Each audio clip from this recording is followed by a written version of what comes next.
Cheating कर रहे हैं पार्टनर्स बहुत ज्यादा।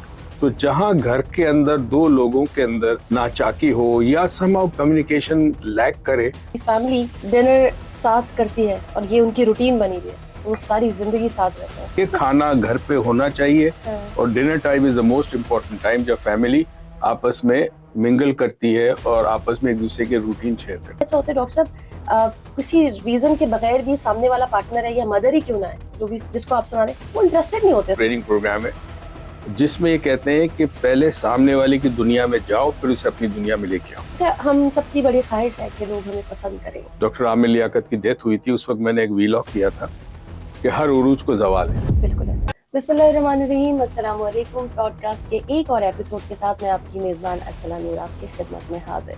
कहते हैं जी, दिमाग की सारी गेम है। ये दिमाग ही है जो आपसे सब कुछ करवा सकता है, आपको जितवा भी सकता है, आपको हरा भी सकता है। कामयाबी चाहिए हो, रिश्ते चाहिए हो, मोहब्बत चाहिए हो, प्यार चाहिए हो, या किसी से बदला लेना हो, सभी लोग इसी के बारे में कहते हैं कि जी अगर आप पूरी बॉडी को दिमाग अगर ऑर्डर दे दे तो हमारी पूरी बॉडी उसी को फॉलो करती है। लेकिन फिर भी हम कहाँ फंसते हैं कि ये दिमाग जैसा हम चाहते हैं वैसा हमें ऑर्डर दे नहीं पाता और हम वो काम कर नहीं पाते। क्या हमें सही तरीका नहीं पता? क्या हम वो प्रैक्टिसेस नहीं जानते? कहाँ हम फंस रहे होते हैं, ये हमें एक्सपर्ट्स ही बता सकते हैं। इसीलिए हमने आज बुलाया है माइंड साइंस के एक्सपर्ट डॉक्टर मुइज़ हुसैन को। अस्सलाम वालेकुम। वालेकुम अस्सलाम जी। Very warm welcome. Thank you जी। कैसे डॉक्टर साहब आप? अल्हम्दुलिल्लाह। डॉक्टर साहब, आपके आने से पहले मैं डर रही थी बहुत ज्यादा कि मैं क्या पूछूंगी और क्या होगा। और अच्छा, मैं एक चीज से और भी डर रही थी, हो सकता है कभी कभी आप जानने से बहुत डरते हैं, मैं तो बहुत डरती हूँ और शायद ऐसा है भी, जानने की बड़ी तकलीफ। इसीलिए कहते हैं इग्नोरेंस इज ब्लिस। ना पता हो बचा हुआ बंदा। हाँ, ना जानना बड़ी बड़ी ब्लेसिंग होती है, जानना एक अजाब होता है। तो मैं ये सोची थी अगर मैं बहुत कुछ या थोड़ा बहुत कुछ भी जान गई, उसके बाद मैं किसी तकलीफ में ना आ जाऊँ तो मैं इस चीज से भी थोड़ा सा डर रही थी। एनीवेज डॉक्टर साहब, बहुत सारे सवालात हैं और कहाँ से शुरू करें, कहाँ खत्म करें। चले हम वो बातें कर लेते हैं जो आजकल सोशल मीडिया पे बड़ी वायरल रहती हैं। लोग बड़ा जानना चाहते हैं, चीटिंग कर रहे हैं पार्टनर्स बहुत ज्यादा। अब ये दोनों तरफ से होता है मामला, लेकिन एक शख्स जरा ज्यादा शोर कर रहा होता है।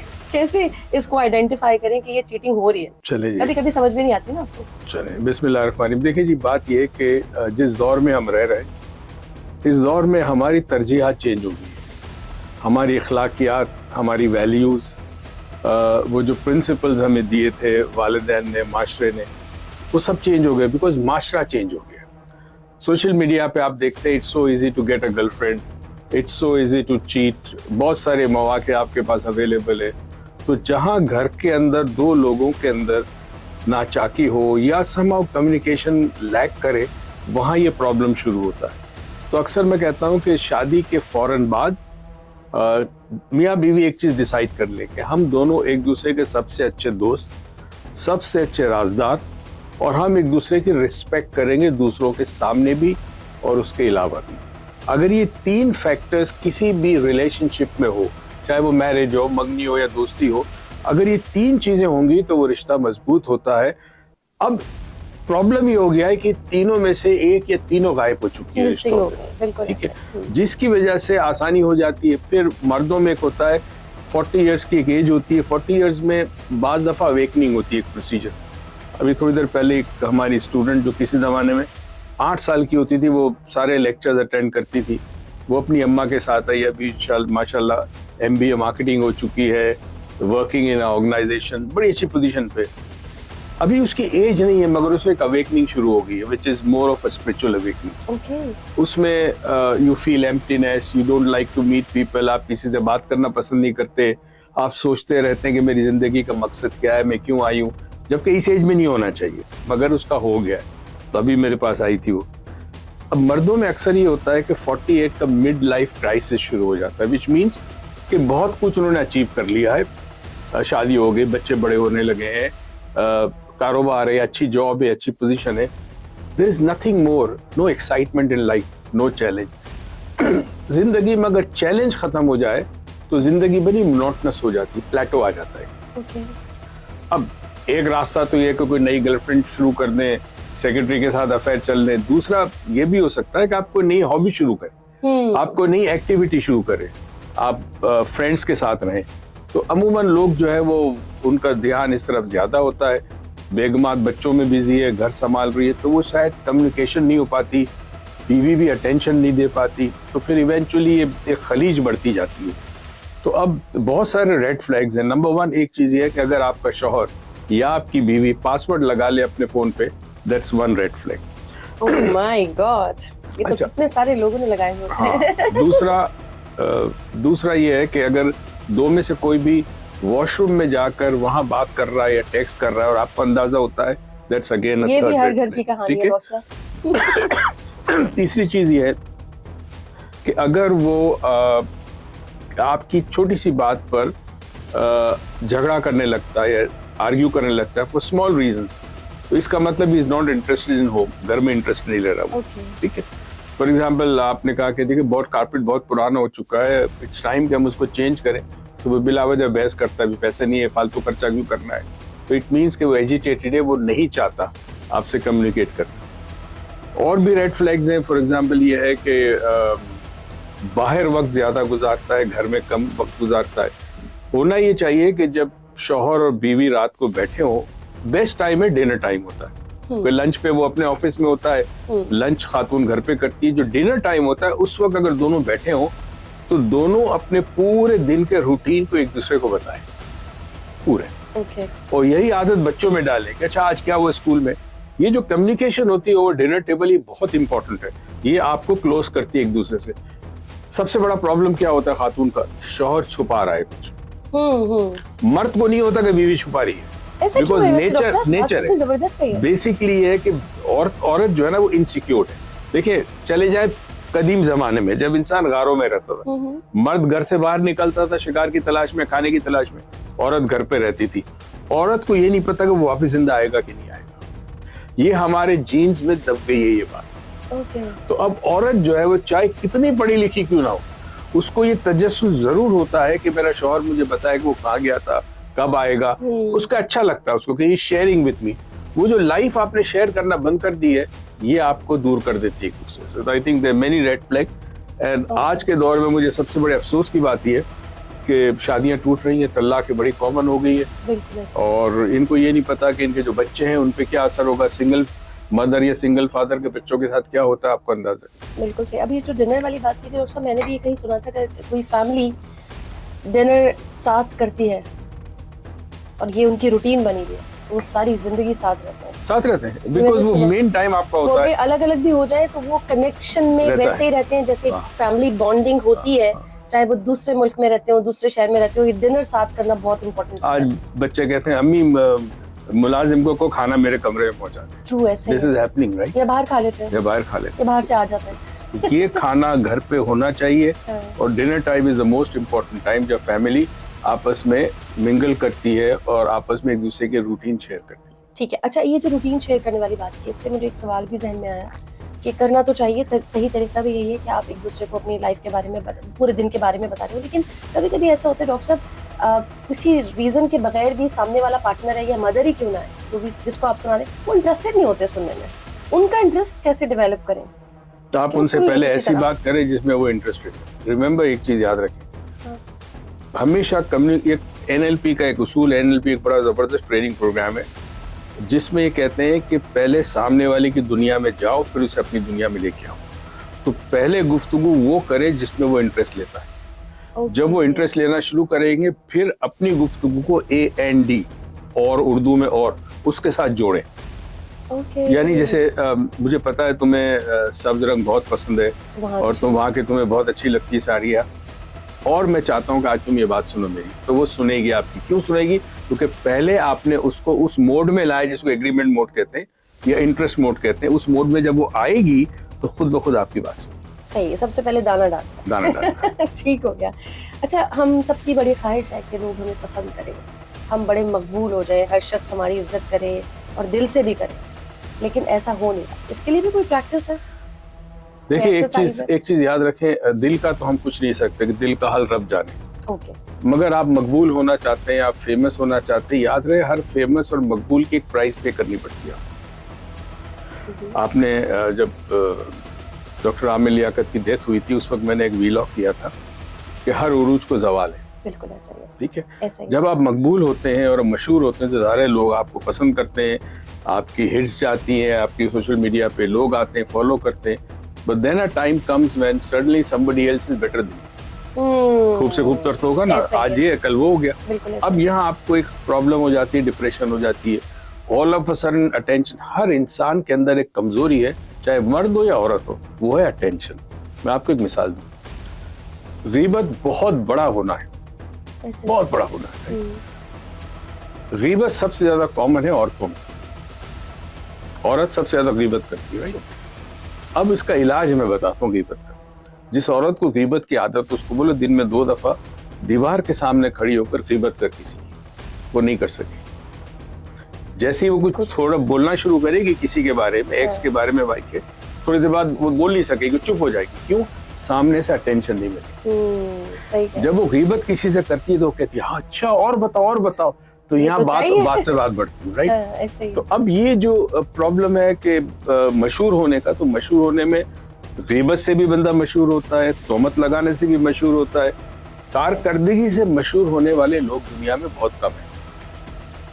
तो अब आप कपड़े जबरदस्त पहन रही हैं, कुछ एक टीवी एक मॉर्निंग शो आता है ना, जिसमें मुझे तो समझ नहीं आती, उस मॉर्निंग शो पे कोई एतराज क्यों नहीं करता कि इतने महंगे जूते, हाँ वो जूते इतने महंगे। अब आप किसको दिखा रहे हैं?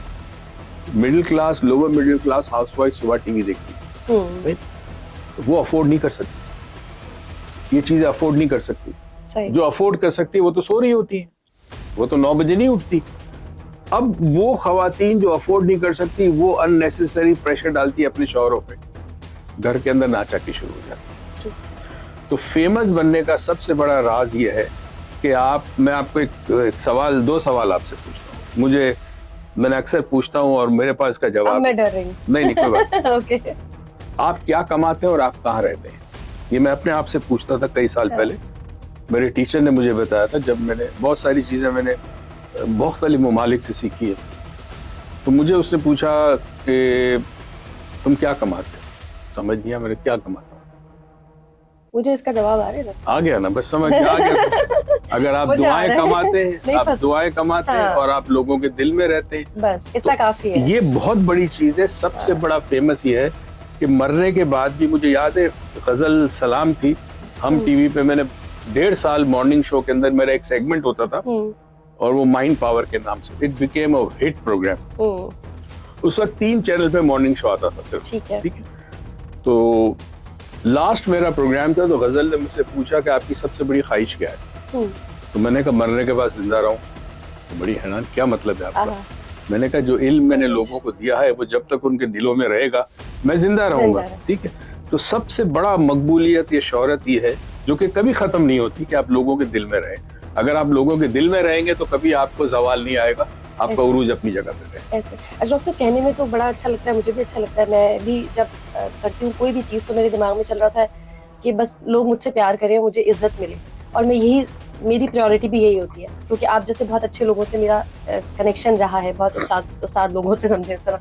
तो मेरी भी ख्वाहिश होती है, लेकिन है क्या रियलिटी, ये मुझे कैसे पता चले कि वाकई में लोग दिल से इज्जत भी कर रहे हैं, मैं या कोई भी शख्स किसी के दिल में रह भी रहा है, हम इज्जत कमा भी रहे हैं, यानी इसका कोई पैमाना है? इसको हम जज कर सकते हैं कि हाँ वाकई लोग उस तरह से हमें देख रहे हैं, जो सोच लेके हम निकले घर से बाहर? देखें, दुनियावी इज्जत जो है वो चेंज होती रहती है, वो एक फिक्स नहीं होती। फाइंड आउट करने का तरीका ये कि अगर कोई आपकी पीठ के पीछे आपकी अच्छाई बयान करता है तो आपकी इज्जत कर रहा है, अगर सिर्फ मुंह पे आपकी तारीफ कर रहा है तो चांस है कि शायद वो नहीं करना। तो एक तो ये पैमाना है बहुत बड़ा। इज्जत कमाने के लिए लोगों के साथ आप लोगों की इज्जत करें, लोगों को मोहब्बत करें, लोगों से अच्छी तरह बात करें, तो वो चीज़ आपको वापस मिलती है। ये दीन में भी है, सोशल साइंसेज में भी बड़ा इम्पोर्टेंट एलिमेंट है। और एक साइंस है, उसको कहते हैं इमोशनल इंटेलिजेंस, जिसकी बड़ी तहकीक हुई थी। उसमें ये चीज़ बताई गई कि जो शख्स दूसरों के साथ अच्छा बिहेवियर करता है, अच्छी तरह मिलता है, तो लोग उसकी खुद ब खुद इज्जत करते हैं। आप देखें ना, अगर कोई आपको विश करे, आपकी बर्थडे पे विश करे, आपको पूछे, रोज किसी ऑफिस में आपसे बातचीत करें, आज आप अच्छी लग रही हैं, बहुत अच्छी लग रही हैं, तो आहिस्ता आहिस्ता खुद ब खुद आप उसकी इज्जत करने लगेंगे। क्यों? वो आपको रिकग्नाइज कर रहा है, और आपको अटेंशन देना है। तो लोगों को रिकग्नाइज करें, उनको अटेंशन देना शुरू करें, खुद ब खुद वो आपकी इज्जत करें। ये मतलब वही वाली बात है, जो आप बांटेंगे वो वापस आपके पास वही आएगा। ठीक हो गया। दुनियावी इज्जत आपने कहा, ये दुनियावी इज्जत क्या है डॉक्टर साहब? दुनियावी इज्जत बेसिकली ओहदे से होती है, कोई मखसूस चीज होती है जिसमें आप कामयाब हो गए। हमारे क्रिकेटर फॉर एग्जाम्पल जीतते तो नहीं है, मगर हाँ जीत के आगे तो इज्जत है, ना जीत के आए तो बेइज्जती ये दुनियावी इज्जत ये है। दुनियावी इज्जत। जब हार के आते तो इज्जत। अच्छा खैर, जीत हार से याद आया कि बहुत सारे लोगों ने जीत का पैमाना मनी से भी अट्रैक्ट किया हुआ है कि ये जिसके पास पैसा है बस वो जीता हुआ है। तो मनी को कैसे अट्रैक्ट करें? Money love. देखिए, पहली चीज है, पैसा जो है ना वो बहुत बड़ी एनर्जी है। कदीम जमाने में स्टार्टिंग फ्रॉम 14वीं सदी क्रिश्चियनिटी के अंदर जब चर्च रूल करता था, बादशाह भी उसके अंडर में होता था, तो वहाँ उनको खतरा था कि रिबेलियस ना हो, लोग बागी ना हो और बगावत ना हो जाए, क्योंकि बाहर बहुत गुर्बत में थे, बहुत बुरे हालत में थे। तो चर्च ने एक फतवा जारी किया और फतवा ये था कि the poor shall inherit the heaven, गरीब आदमी जन्नत में जाए। अब जब गरीब मासिस को बताया गया कि यार गरीब रहो क्योंकि जन्नत में जाओगे, अमीर बनोगे तो जन्नत में नहीं जाओगे, वहां से पैसे के बारे में एक बदगुमानी पैदा हुई। और फिर हमारे पड़ोसी मुल्क से जा रहे, हमारे आबाजात वहां से आए, वहां पे भी धन दौलत के हवाले से कुछ चीजें ऐसी थी जो नेगेटिव थी, जो हमारे अंदर रिप्रोग्राम हो गई। अब हर आदमी पैसा कमाना चाहता है, लेकिन साथ साथ उसका बिलीफ सिस्टम के अंदर अगर ये बातें हैं, जैसे पैसा दरख्तों पे नहीं उठता, पैसा हाथ का मैल है, पैसा आएगा तो घर में नाचाकी आएगी, ये सारी नेगेटिव, ये सारी है, राइट? हाँ। ये हमारे अंदर मौजूद है। हाँ। तो जब आप पैसे की कोशिश करते हैं, काविश करते हैं, तो पहले तो आपको इन चीजों को हटाना होता है। दूसरी चीज, पैसा बहुत बड़ी कुव्वत है। आज दुनिया में लाखों गरीब बच्चों को, यतीम को, बेवाओं को जो कुछ मिलता है वो उस पैसे की वजह से मिलता है, जो कुछ ना कुछ लोग डोनेट करते हैं। दुनिया में सबसे ज्यादा चैरिटी जो मुल्क करता है वो जापान करता है, अपनी आमदनी का 10% वो चैरिटी में देता है। ठीक है। अब दौलत कमाने के बहुत सारे तरीके उस पर तो बहुत सारी बात हो सकती है। अट्रैक्ट करवाना है सब। हाँ, आज ये पहली चीज अमीर होने की तरफ चले पहली चीज ये है कि दौलत अकल से नहीं कमाई जाती, दौलत साकत से नहीं जमाई जाती। दौलत कमाने के लिए सबसे पहले आपको इल्म चाहिए, नॉलेज चाहिए। जिसके पास नॉलेज है वो दौलत कमाता है। एक मजदूर 8 घंटे रोड पे काम करता है, सख्त गर्मी में, सऊदीया में वगैरह, राइट? वो बेचारा हैंड टू माउथ है, घर पैसे बेचता है, वो इतना अमीर क्यों नहीं बन सकता? एक बड़ी जबरदस्त स्टडी हुई इसके ऊपर कि दुनिया में 2% बिलियनर्स हैं। वो 2% बिलियनर्स अपनी तमाम दौलत पूरी दुनिया के तमाम लोगों में बांट दें, सब कुछ दे दें, तो 2 साल के बाद वो सारी दौलत उनके पास वापस आ जाएगी। बिकॉज उनको वो गुण पता है, वो फन पता है, वो नॉलेज है कि वो दौलत कैसे वापस ली जाती है। ठीक है। तो अब जो मिलियनर्स माइंडसेट है उसमें बहुत सारी चीजें, मगर इनमें से एक चीज ये है कि पैसा अट्रैक्ट करने के लिए आपके पास मैकेनिज्म होना चाहिए। मैकेनिज्म ये है कि एक नॉलेज, दूसरा पैसे को इस्तेमाल कैसे करना है। अब मैं आपको बताऊं, मैं जब स्कूल में था, सेंट पॉल स्कूल में मैं पढ़ता था, हर महीने एक बैंक था, वो एक बॉक्स लेके आता था हमारे पास। वो बॉक्स हमें दे दिया, हम घर लेके चले गए। अब रोज हम चवन्नी अट्ठन्नी, उस जमाने में तो यही होता था, वो डालते थे। 1 महीने के बाद बैंक वापस आता था, वो बॉक्स खोला जाता था, उसमें से पैसे गिन के काट दिया जाता, उसमें लिख लेते कि जी मोहित साहब के 1 रुपया 10 पैसे जमा हुए इस महीने में। अब आप देखें वो चीज चली गई। बचत का कोई कॉन्सेप्ट नहीं है। तो सिर्फ बचत नहीं करना ये कि लेट्स से आपको महीने आपको मिलता है 1 लाख रुपए। मैं आपको फॉर्मूला बता रहा हूँ मिलियनर बनने का। 1 लाख रुपए आपको मिलता है, 50,000 रुपए आप निकाल लें और 50,000 रुपए खर्च करें। वो जो 50,000 आप निकाले उसमें देखिए आप इन्वेस्टमेंट कैसे कर सकते हैं। लेट्स से आपने सिल्वर ले लिया, थोड़ा सा गोल्ड ले लिया, ठीक है। हर महीने अगर बचता रहे तो इवेंचुअली आपके पास 15-20 लाख हो जाएंगे। तो छोटी सी जमीन ले ली आपने, टुकड़ा ले लिया जमीन का, ठीक है। ये जो आपकी इन्वेस्टमेंट, सेफ प्लस इन्वेस्टमेंट है, ये इवेंचुअली आपको मिलियनर बनाएगी। हम करते क्या है, एक तो खैर दुनिया में जो मल्टीनेशनल कंपनीज है, इन्होंने बेड़ा गर्क ये किया है कि इन्होंने पूरी सोसाइटी को मनी स्पेंडिंग पे डाल दिया। अब आपके पास सबसे पहला क्रेडिट कार्ड आया, क्रेडिट कार्ड से पहले एक और चीज आई, वो आया सुपर स्टोर। पहले आप करियाने की दुकान पे खड़े होते थे, आप कहते थे जी ये कागज है, 1 किलो आटा है, 1 किलो चीनी है, दे दें, वो बेचारा देता था, आप पैसे देते थे। अब आप सुपर स्टोर में दाखिल होते हैं, बहुत सारी बड़े चीजें। बड़े शेल्फ बने हुए, आप बहुत कुछ वो खरीदते हैं जिस वक्त आपको जरूरत उस वक्त की हो। तो पहला ये हो गया। दूसरा, क्रेडिट कार्ड आया। क्या बेवकूफ़ी है इंसान की कि जेब में पैसा नहीं है और वो उधारी पे माल खरीदता है, और उधारी पे जब माल खरीदता है तो उसको अगले महीने उसकी पेमेंट करनी पड़ती है। तो अब ये जो कॉन्सेप्ट था कि आप सेव करें, उस सेवमेंट में आहिस्ता आहिस्ता इन्वेस्टमेंट करें, उस इन्वेस्टमेंट को उल्टा हो बढ़ाते गया। जाए, अब उल्टा हो गया। रिवर्स हो गया। चलो। सही। तो अब ये मैं बेसिकली इकोनॉमिक के हवाले से बता रहा हूँ जो चलना चाहिए। बाकी कुछ मेटाफिजिकल तरीके पैसा अट्रैक्ट करने के, वो हम वो भी एक उसमें बड़ा इंटरेस्टिंग है, मैं बताता हूँ आपको, जो आसान है सबके लिए, क्योंकि बाकी चीजों में ट्रेनिंग की जरूरत होती है। एक फिश बॉल ले लें, मछली के बॉल होता है, इसमें मछली बस क्रिस्टल क्लियर हो, आर पार नजर आए। जिस मुल्क में आप रहते हैं या जिस मुल्क में आप पैदा हुए हैं, उस मुल्क के कुछ सिक्के डाल। जैसे आप इस वक्त अमेरिका में रहते हैं, पैदा आप पाकिस्तान में हुए, तो पहले पाकिस्तान से सिक्के मंगवाए, उसमें डाल दें। ओके। उसके बाद जिस मुल्क में आप रहते हैं उस मुल्क के कुछ सिक्के, कुछ नोट डाल दें। सही। ठीक है। अब आपको क्या चीज चाहिए? लेट्स से आपकी ख्वाहिश है कि मेरे पास गाड़ी हो, तो किसी भी गाड़ी की तस्वीर डाल दें, या मेरा अपना घर हो उसमें आप डाल दें। ओके। उसके बाद आप हॉर्स शू मैग्नेट लेंगे, जो 2 टांग वाला मैग्नेट होता है, और कम से कम 4 किलो पुल होना चाहिए, इतनी ताकत होनी चाहिए कि 4 किलो उठा सके वो। अच्छा, ओके। बहुत मोटा, इसको हम इंडस्ट्रियल मैग्नेट कहते हैं। ठीक है। उस मैग्नेट को आपने ऐसी जगह रखना है कि वो बंद ना हो, ऊपर से कोई है ऐसी चीज ना हो कि ऊपर से भी बंद हो। तो आपने कॉफी टेबल पर रख दिया या कबर्ड के ऊपर रख दिया, खुली जगह। खुली जगह। ओके। और मैग्नेट की दोनों टांगे जो है वो आप किबले की तरफ रखें। ओके। ठीक है। ये आपने शुरू कर दिया। अब आपके पास रोज आप शाम को घर आते हैं, जो आपके पास रेजगारी हो, जिसको छुट्टा कहते हैं, वो आप मैग्नेट के ऊपर डालना शुरू करें। जब आप आपके अच्छा, उस पे स्टिक हो जाएगा। ओके। थोड़ा थोड़ा दिन तक डालना शुरू करें। ओके। जब आप लगे कि वो भर गया है तो एक मुट्ठी भरकर खैरात करें। मगर वो कॉइन बॉक्स ऐसी जगह हो जब बेइख्तियार आपकी नजर पड़े, ओके, बगैर सोचे समझे आपकी नजर से। गारंटी विद इन 6 मंथ्स आपके पास ऐसी दौलत आना शुरू होगी, आप हैरान। जबरदस्त। तो ये आजमाया हुआ है बहुत। मेरे पास ये इल्म था, फिर अब मेरी इजाजत नहीं है कि मैं डायरेक्शन बताऊं। डायरेक्शन अब किसी खातून के पास है लंदन में, फिर मेरे पास 2-4 साल बाद आ जाएगी, हम डायरेक्शन बता देते। और अल्हम्दुलिल्लाह लोगों के ऐसे काम हुए हैं कि रिमार्केबल। ना होता क्या है, बेसिकली बेइख्तियार जब आप देखते हैं उसको, तो लॉ ऑफ अट्रैक्शन एक्टिवेट होता है आपका। और दूसरा, जो आप खैरात निकाल के देते हैं जब मुट्ठी भर के, तो वो अल्लाह ताला जब आप किसी को देते हैं उसमें से, तो अल्लाह ताला उसमें इजाफा खुद ब खुद आता है। सही, ठीक है। डॉक्टर साहब, कुछ लोग कहते हैं कि जो माइंड है ये हमसे झूठ बहुत बोलता है, ऐसा है? माइंड को तो समझने के लिए कई साल की स्टडी चाहिए कि माइंड है क्या। आपके पास ब्रेन है जो कि नजर आता है, फिजिकल एंटिटी है, कुछ जिस्म का हिस्सा है। फिर आपके पास नफ्स है।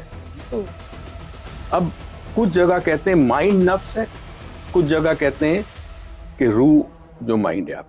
ठीक है। माइंड झूठ नहीं बोलता। बेसिकली माइंड के अंदर मुख्तलिफ प्रोग्राम्स होते हैं, सॉफ्टवेयर होते हैं। वो सॉफ्टवेयर आपके उस वक्त से होते हैं जिस वक्त आप दुनिया में आते हैं। 7 साल की उम्र में जो कुछ आपकी जिंदगी में होता है, वो सारा का सारा एज अ सॉफ्टवेयर इंस्टॉल हो जाता है। 7 साल के बाद बच्चा कुछ नहीं सीखता, चाहे वो डॉक्टर बन जाए, इंजीनियर बन जाए।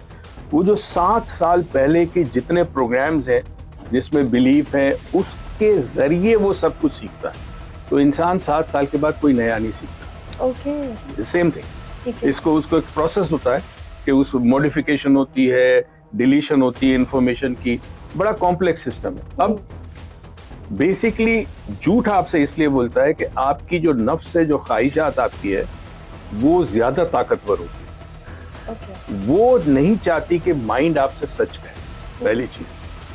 दूसरा, माइंड अगर सच कहेगा तो उसकी अपनी बका के लिए मुश्किल है। मिसाल दूं फॉर एग्जाम्पल, बड़ी गहरी बात है मगर इंटरेस्टिंग। मेडिटेशन में एक स्टेज आता है, जब आदमी मराकबा करता है, एक स्टेज आता है। लेट्स से आप एक सेब के ऊपर आंखें बंद करके तस्वुर कर रहे हैं। तो सेब ऑब्जेक्ट है और आप ऑब्जर्वर हैं। यानी वो ऑब्जेक्ट है, आप ऑब्जर्वर है, आप उसको ऑब्जर्व कर रहे हैं मेडिटेशन के स्टेट। एक वक्त ऐसा आता है कि जब the observer becomes the observed, आप सेफ बन जाते हैं। रियली? या फिजिकली नहीं, मेंटली आप सेफ बन जाते हैं। उस वक्त chain of thought, chain of thought जो आपका है वो रुक जाता है। हर लम्हे इंसान के जहन में सोते जागते उठते बैठते सोचे आती रहती है। सही है। और वो सोच ही जिम्मेदार होती है कि माइंड आपसे सच नहीं बोलता, बिकॉज वो सोच आपको असल हकीकत की तरफ नहीं ले जाती। जिस वक्त ये प्रोसेस में आप जाते हैं, जब when the observer becomes the observed, उस वक्त वो सोच बंद हो जाती है। उस वक्त हकीकत में आपके पास माइंड आपके कंट्रोल में आ जाता है, वरना माइंड आपके कंट्रोल में नहीं आता, माइंड आपको कंट्रोल करता है, कंटिन्यूसली कंट्रोल करता है, क्योंकि उसकी बका इसके अंदर है कि आप वो काम ना करें जिससे वो शट हो जाए, बंद हो जाए। वही बात है जैसे आपने आई थिंक मैट्रिक्स देखी होगी या दूसरी फिल्में होती है जहाँ पे आर्टिफिशियल इंटेलिजेंस इतनी ताकतवर हो जाती है कि आपको मारना शुरू कर देती है। बिल्कुल ऐसा। एग्जैक्टली यही चीज। सही सही, आर्टिफिशियल इंटेलिजेंस ऐसे मार ही रही है। बहुत सारे लोग आगे जाके देखिएगा क्या हो। हाँ, लोग कह यही रहे हैं कि ये सब हमारा जवाल शुरू हो गया है शायद। ऐसा ही है डॉक्टर साहब? वैसे बिल्कुल है, हमारा टॉपिक नहीं था लेकिन एकदम नहीं, मुझे बिल्कुल ख्याल आ बिल्कुल हो गया, बिल्कुल हो गया, बिल्कुल ऐसा ही है। बिकॉज वो आपकी इंटेलिजेंस से इतना सीख लेगी कि वो खुद डोमिनेट करेगी और आपको कंट्रोल करेगी। Oh my God. अभी आपकी ख्वाहिशें आपको कंट्रोल करती है, आपकी नफ्स आपको कंट्रोल करती है, फिर एआई आपको कंट्रोल करेगी। शक्ल बदल गई थोड़ी सी। सही है। अच्छा डॉक्टर साहब, ये अफर्मेशन काम भी करती है? मेरे अफर्मेशन कुछ किसी भी चीज के हुसूल के लिए, किसी भी चीज को पाने के लिए। ओके, कई दफा लोग जो है बड़ी ख्वाब ख्याल में बोलते रहते, काश वो मुझे फोन करे, काश वो फोन नहीं करती। एक तो बड़ा इंटरेस्टिंग केस हुआ हमारे एक वर्कशॉप में, 4 डायमेंशन, उसमें एक नौजवान आया, तो यंग लड़का, about I think A levels में था, तो कहता सर वो मैंने सीख तो लिया, मुझे बताइए वो मुझे फोन करे तो मेंटल मैसेज कैसे भेजूं। मैंने तरीका बता दिया मेंटल मैसेज भेजने का। 2-3 माह गुजरे, फिर वर्कशॉप हो रहा था, रिपीट करने आया, कहता सर मैंने बड़ी कोशिश की, वो फोन नहीं करती। मैंने कहा अब टेक्निक ये करो कि उससे कहो कि जब जब तू पानी पिएगी तो मुझे याद करेगी, तो पानी पिएगी तो आपकी याद आएगी। ये भी बड़ा गहरी चार्ज, पानी से बड़ा गहरा ताल्लुक है। तो खैर फिर कोई 2-4 माह बाद फिर आया, कहते सर वो भी क्या नहीं कर रही। एकदम से मुझे ख्याल है, मैंने कहा उसके पास तेरा नंबर है? कहते नहीं। जब टेलीफोन नंबर ही तो वो कॉल किसको करेगी? कैसे करेगी? इमेजिन। तो एक टेक्निक तो अफर्मेशन की देखें, अफर्मेशन का प्रॉब्लम ही होता है कि अफर्मेशन अगर आप बोलेंगे ना, मैं मेरी शादी हो जाए, मेरी शादी हो जाए, मैं दौलतमंद हो जाऊं, वो रिजेक्ट हो जाएगा, बिकॉज आपका माइंड उसको रिजेक्ट करता है। माइंड के 3 मेजर, वैसे तो लाखों चौकीदार हैं, 3 बड़े चौकीदार हैं, एक डिलीशन, एक डिस्टॉर्शन, एक जनरलाइजेशन। तो जब आप अपने आप से कोई बात करते हैं जो आपका अकीदे के खिलाफ हो, आपकी अपनी जात समझ के आई डोंट डिजर्व इट, तो वो रिजेक्ट हो जाएगा। ये इसको कैसे, चले खैर हम बाद में इसको पूछेंगे। हाँ। तरीका ये होता है कि अफर्मेशन के लिए एक एमिली क्यू एक आदमी था, फ्रेंच था, उसने ला इलाज बीमारियों का लोगों का इलाज कर हो गया।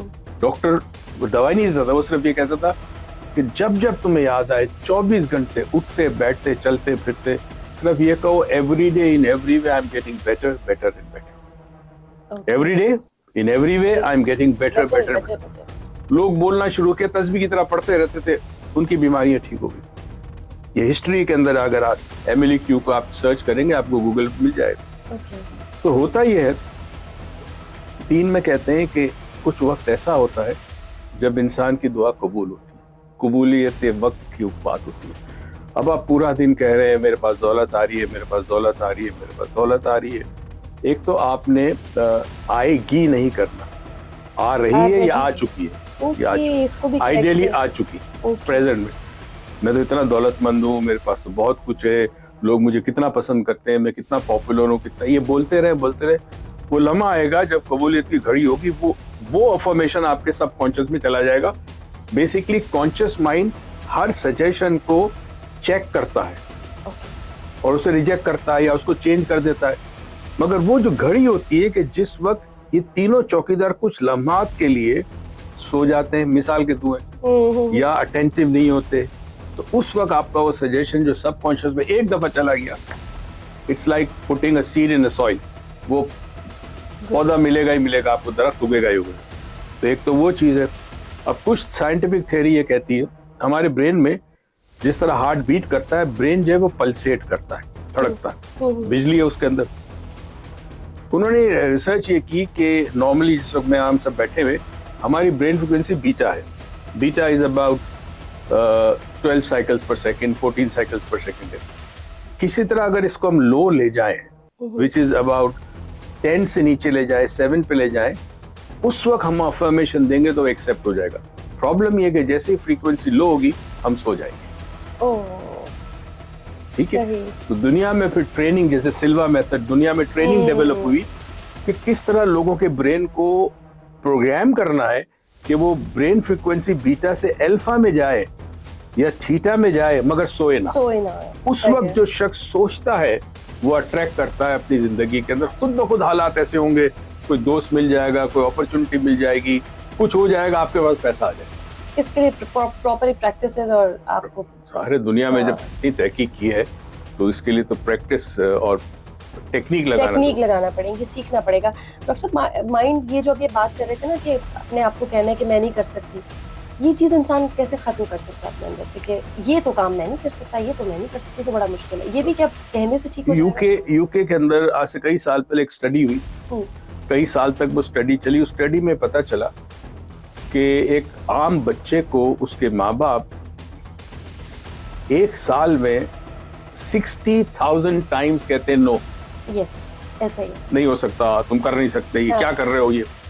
अब ये जो छोटी एज में नो नो नो आपके जहन में आ गया, ये बस चिपक गया बस। ठीक है। अब उसका तरीका ये है कि जिस चीज पे आपका माइंड कहे कि नहीं हो सकता उसको करो। Physically challenge your mind. अच्छा। आपके ब्रेन में एक सिस्टम होता है, it's called reticular articulate system कहते हैं उसको। वो सिस्टम ये होता है कि आप अगर अपने, इसको इस्लाम में कहते हैं कि नफ्स के खिलाफ जाना, राइट। तो अगर आपका जहन कहता है ये नहीं हो सकता, तुम तो कर ही नहीं सकती, पहले कभी किसी ने नहीं किया, उसके अगेंस्ट जाए, चाहे नुकसान हो चाहे गलत हो जाए, एक दफा ब्रेक करना होता है बैरियर। राइट ब्रदर्स साइकिल के मिस्त्री थे, दुनिया ने कहा तुम बेवकूफ हो, तुम हवाई जहाज कैसे बना, तुम साइकिल बनाओ। उन्होंने कहा जी हमें यकीन है कि एक दिन हवाई जहाज, उन्होंने हवाई जहाज बनाया। तो ये जितना नो बल्कि कहानी बड़ी इंटरेस्टिंग है कि एक गांव में बहुत कहत पड़ा, तो लोग सारे गए शहर की तरफ। अब वो बेचारे गलत रास्ते पे गए, जब पहुंचे तो जहां दरवाजा था किले का वो दूसरी तरफ था। ओके। तो यहाँ ऊंची सी दीवार थी। अब लोगों ने कहा कि भाई अब तो ये है कि हम क्या करें, इतना दूर वापस चल के तो नहीं जा सकते, तो दीवार पे चढ़ते हैं, ऊपर जाके कहेंगे वहां पे जो गार्ड्स होंगे कि भाई दरवाजा खोलो, इधर का भी खोलो तो हम आ सकते। अब कुछ लोग चढ़ने के नीचे आवाज की, नीचे उतर जाओ, नहीं उतर जाओ, गिर जाओगे, मर जाओगे। सब उतर गए। एक दीवाना लड़का था, वो चढ़ता रहा। नीचे से उसकी माँ बोल रही है उतर जा, गिर जाएगा, नहीं चढ़ सकता, बहुत मुश्किल है। करते करते वो आखिर पहुंच गया ऊपर। ऊपर पहुंच के उसने आवाजें दी, वो गार्ड आए, उन्होंने फिर कोई सीढ़ियां लगाई, ये लोग उतर गए सारे के सारे। तो लोगों ने कहा कि अजीब आदमी है, इसको इतना मना किया, ये सुनता क्यों नहीं? तो कहता ये बहरा था। ये बड़ी जबरदस्त बात हुई, ये तो ब्लेसिंग हो गई। तो हमें जब लोग कहते हैं तुम कर ही नहीं सकती, तुमसे हो नहीं सकता, पहले कभी किसी ने किया नहीं है, इग्नोर करें। उसके लिए एक तरीका ही है कि अपने माइंड में कहे 3 दफा कैंसिल कैंसिल कैंसिल। और अगर खुद से ही आपके अंदर से आवाज खुद कहे कैंसिल, लोग तो कह रहे तुम कर सकती हो, हम कह रहे नहीं मैं नहीं। अच्छा नहीं कर सकती ना, अपने माइंड जब आवाज आई है तो कहे कैंसिल कैंसिल कैंसिल, फिर आए फिर कहे कैंसिल कैंसिल। ये होजे सिल्वा ने एक टेक्निक डेवलप की थी, इसे कहते हैं मेंटल हाउस क्लीनिंग। तो आपके जहन में जब नेगेटिव सोच आती है, 3 दफा कैंसिल करे, फिर आती, फिर कहे, इवेंचुअली वो जो सोच है उसकी ताकत खत्म हो जाती है। जबरदस्त। अच्छा, ये जो मेंटल मैसेज देते हैं, अभी आपने कहा ना वो उस नंबर होना बहुत जरूरी है, कोई हल्की फुल्की से कुछ अगर बता सके, कोई एक्सरसाइज, किसी को मुझे बुलाना हो, कोई पुराना मेरा दोस्त हो, कोई दोस्त हो मेरी, अब पता नहीं कहाँ खो गई है, उसे बुला सकते हैं? अच्छा, पहले तो बात है कि उसके पास आपका नंबर होना जरूरी है। दूसरा, कभी ना कभी आपने उससे बात की हो। तो सब बात तो की हो, लेकिन नंबर ना हो सोशल मीडिया पे, तो लेकिन लोगों के बड़े तो उसका तरीका है, पहली चीज समझे कि आपकी आवाज उसके मेमोरी में होनी चाहिए। ओके, ठीक है। उसके बाद आपने रोज रात को आंखें बंद करके लेट से 50 से गिनती गिने उल्टी स्लोली। अब आपको गुनूदगी जब वो टाइम होता है, गुनूदगी आने लगे, ओके, जब आंख आ लग रही है, तो उस तक अपने तसव्वुर में एक स्क्रीन के ऊपर लेट से सलमा, सलमा वजीर, सलमा वजीर, सलमा वजीर, जहां कहीं हो मैं तुम्हें याद कर रही हूँ, मुझसे कांटेक्ट करो। 3 दफा बोलना है आपने, ओके। शुक्रिया, उसके बाद आप सो जाएं। ये रोज रात को करें, सलमा वजीर आपको कॉल करेगी अरे वाह, या कौन है कांटेक्ट ये करेगी। सलमा वजीर? ये हम डॉक्टर साहब से पूछेंगे ऑफ कैमरा। अच्छा डॉक्टर साहब, अब हम बिल्कुल रैप अप की तरफ जा रहे हैं, तो एक आखिरी सवाल आपसे और कर लेते हैं। 4th डायमेंशन क्या है ये चीज? 94 में मैं एक वर्कशॉप तैयार कर रहा था जिसका मैंने नाम मेडिटेशन इटर्निया लिखा। मेरा बड़ा बेटा अली असगर जो था, अच्छा मेरे दोनों बेटे अल्हम्दुलिल्लाह, और मेरी बेटी सुपर जीनियस, सुपर माशाल्लाह माशाल्लाह। हार्डली पढ़ते थे। और जब ये बड़ी आला grades बात की है आते, डॉक्टर साहब ने। हार्डली पढ़ते थे। वो तरीका बताया था ना अच्छा। कि आप 40 मिनट पढ़ने के बाद 5-10 मिनट की ब्रेक लो। ये 2-2 घंटे किताब है, बिकॉज आप जो भी पढ़ते हो आता नहीं आपके माइंड में। Span of concentration maximum 30-40 minute से ज्यादा नहीं होता। ओके। तो फिर वो क्या करते थे, 15 मिनट के लिए कमरा उनको दे दिया था, वहां वो दीवार के साथ टेनिस बॉल लेके दोनों रैकेट के साथ स्क्वॉश खेलते थे, ऐसे ही 5-10 मिनट। ये सब सिखाया था उनको। दूसरी चीज मैं करता था, रात को जब सोने वाले होते थे, उनके कमरे में उनके सराहने बैठ के मैं कहानियां सुनाता था। उन कहानियों में हिडन मैसेजेस होते थे, इसको कहते हैं एम्बेडेड कमांड। तो उस मैसेज वो सबकॉन्शियस में जाते थे, वो वरूदगी की हालत में होते थे। बिल्कुल ठीक। तो जब ये बड़े होने और जब पढ़ाई करने लगे तो दे बिकेम एक्सेप्शनल स्टूडेंट्स। ठीक, तो अब बेटी भी मेरी माशाल्लाह सुपर जीनियस है। अब मसला ये है कि आज के दौर में जो सबसे बड़ा प्रॉब्लम हमारा आ गया है वो ये कि तालीम आपको सिर्फ डिग्री देती है, ऐसे ही। आपके शऊर को बेदार नहीं करती, आपके जहन के दरवाजे नहीं खुलते। इसीलिए एक चार्टर्ड अकाउंटेंट सारी जिंदगी चार्टर्ड अकाउंटेंट की तरह सोचता है, एक डॉक्टर सारी जिंदगी डॉक्टर की तरह ऐसा ही है। तो अब किस तरह काम करें, बड़ा आसान है। इस तरह आपने आंखें बंद की और आपने उसको बोला तो आहिस्ता आहिस्ता खुद ब खुद चीजें। इसी तरह और चीजें भी है। एक बड़ी इंटरेस्टिंग स्टडी हुई है अभी कि रात को सोने से पहले आप एक अलग तरीके से अफर्मेशन करें गुनूदगी की हालत में। Why am I attracting so much money? Why? Why am I attracting so much money? Why am I so popular? Why people love me? अब ये 3 लेकर आप गुरूर वाला। हाँ, एक कंटिन्यूअसली आप उसको बोलना शुरू करें और वो चीजें आपकी लाइफ में होना चाहिए। ग्रेट, ठीक हो गया। Thank you so very much doctor साहब। वैसे तो आपके साथ ये टाइम मुझे लगता है कितने ही घंटे हम गुजार लेते, लेकिन चूंकि आपके पास भी वक्त की कमी है, कोई एक चीज, कोई एक टोटका हमारे जो देखने वाले हैं, सुनने वाले हैं, उनको बता दें कि उनकी लाइफ में सब कुछ अच्छा हो जाए। क्या ऐसा कोई कहते हैं ना जादू की कोई छड़ी घुमाए वो, कि पर्सनैलिटी भी अच्छी हो जाए, इज्जत भी मिल जाए, पैसा भी मिल जाए और अंदर से इनर सेटिस्फेक्शन और अच्छी आदत भी आ जाए? जरा कुछ टोटका बता के चले जाए। एक कहानी सुना देता हूँ, मेरे गुरुजी ने सुनाई थी। ठीक है। जिस दिन अल्लाह ताला ने पूरी कायनात जब बनाई और इंसान भी बनाया तो खुश था, और फिर एक लम्हा ऐसा आया, अल्लाह बड़े जलाल में आया। 4 फरिश्ते अल्लाह के पास आए, मालिक क्या हुआ? सब कुछ तो ठीक है। उसने कहा हाँ सब कुछ ठीक है, सिर्फ इंसानियों की बस्ती। भाई इंसानों की बस्ती में क्या है? कहते मैंने सब कुछ दिया, अकल दी, दानाई दी, उनको सब कुछ दिया, और ये दुनिया में तबाही मचा रहे, कत्लो गारत, बेईमानी, चोर, झूठ, तो मैं इनको सजा दूंगा। तुम 4 बताओ, इनके दरमियान जो खुशी है, इत्मीनान कल्ब है, वो कहाँ छुपाऊं? पहले ने कहा मालिक जो सबसे ऊंचा पहाड़ है ना उस पर रख दे, ये सजा इंसान की। तो अल्लाह ने कहा तुम नहीं जानते, एक दिन ये पहाड़ों पे चढ़ेगा। दूसरे ने कहा समंदर में डाल दो, इंसान समंदर में तो जा नहीं सकता। अल्लाह ने कहा एक दिन सबमरीन बनाएगा, समंदर में जाएगा। तीसरे ने कहा समंदर के नीचे जो जमीन है ना उसमें डाल दो, उसमें तो इंसान खोद ही नहीं सकता। अल्लाह ने कहा एक दिन तेल के लिए समंदर के नीचे जमीन खोदेगा।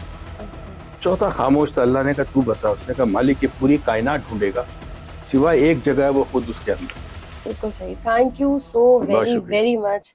बहुत अच्छा लगा डॉक्टर साहब आपसे बात करके, और मैंने भी सीखा, आई होप हमारे देखने वाले भी सीखेंगे, लेकिन मज़ा तब आएगा जब सीखने के साथ साथ उस पर अमल भी किया जाएगा।